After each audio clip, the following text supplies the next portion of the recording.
Here is the most comprehensive list of things you can or shouldn't do in order to have the best dog and prevent him from being aggressive. I'm Dr. Orion, a veterinarian and a veterinary behavior residency graduate. The first thing you need to do is to socialize your dog correctly. The socialization period of dogs is between 7 weeks to about 13-14 weeks. At that time, you want to expose your dog, if it's safe, to as many other dogs, basically at the same vaccine status, so you don't get him infected with anything, but you want to expose him as much as you can so he learns to not fear other dogs and he learns to read other dogs' body behavior. The next thing you want to do is the right type of training. Sadly, the internet is full of people trying to teach you how to train dogs with bad methods. These methods can actually cause your dog to become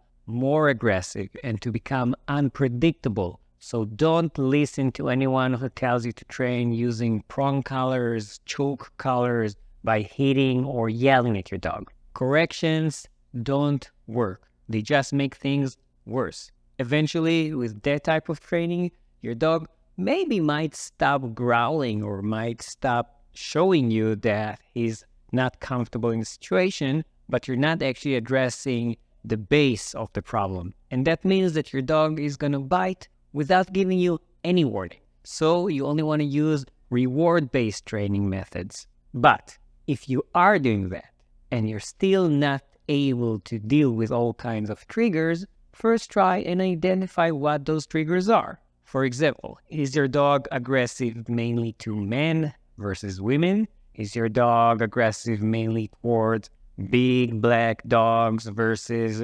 small annoying chihuahuas?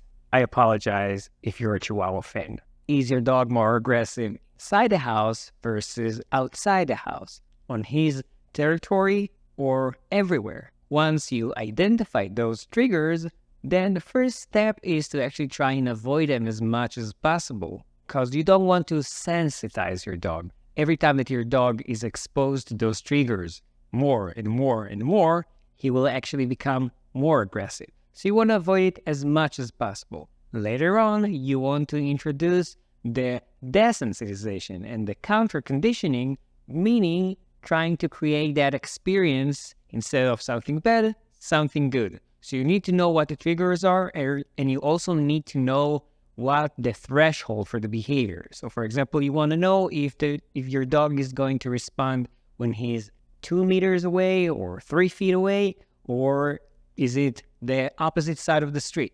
If your dog is showing aggressive behaviors, it's really, really, really important that you'll stay calm. Don't accidentally become also nervous and start shouting or tagging on the dog or anything like that, because that will actually create more tension.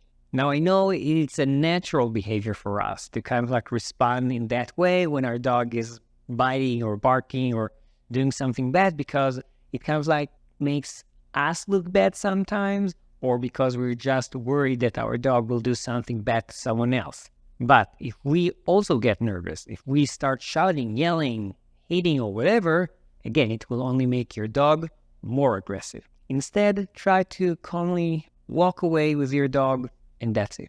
Teaching your dog some basic cues like sit, look, lay down, come here. These are all good things because later on you can use them in specific situations, and if they're really working with your dog, you might be able to use them in order to get your dog's attention back to you, and then you can walk away or you can do some reinforcement of the good behavior. The good behavior meaning being quiet and not trying to eat anyone. At the beginning, I mentioned socialization, but socialization is not just to other dogs. It's actually to different types of people, different locations, being outside so the dog can see cars and trucks and hear different noises.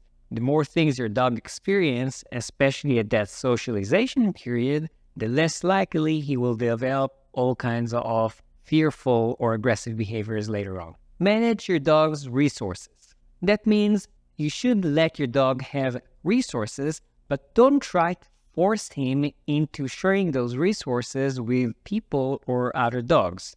So don't try to stick your hands in your dog's food, or don't try to grab a nice juicy bone, although bones are not actually healthy for dogs, but don't try to grab it away from your dog. Instead, try to teach your dog to trade, meaning give your dog something else that has a high value instead of what your dog is having at that specific point. That way, your dog learns that you're not stealing anything from them. You're giving them something good, and then it will be a lot easier to take things from them. Sometimes, aggression can be a result of medical issues.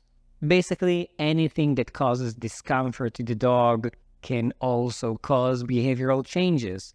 I mean, when I have a headache, the last thing I want to do is interact with other people. So maybe your dog is aggressive because he's actually not feeling well and doesn't want to be touched or doesn't want the interaction. Especially if you're seeing a very sudden change in behavior, you should go and see your veterinarian and do some at least basic blood work and a urinalysis, sometimes even x-rays or an ultrasound, and of course, a physical exam. If you did everything right and your dog is still aggressive, then you should address it by going to some kind of force-free, reward-based trainer, or even go to a veterinary behaviorist. The last thing that might or might not help with your dog's aggression is spaying and neutering. This one is a tricky one because we actually have some studies showing that by spaying and neutering, you might actually make your dog more aggressive.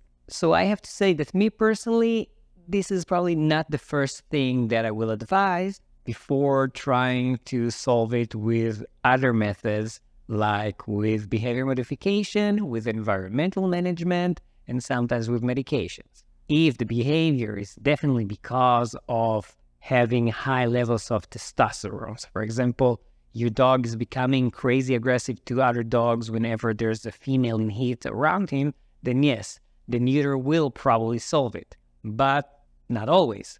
And definitely not in situations where it's not clearly a sexual behavior. Thank you for watching. I hope you enjoyed it. If you did, like and subscribe. If you didn't, you can still like and subscribe because who knows, maybe the next video is going to be a lot better than this one. You're not sure? Then why not watch this video and then decide?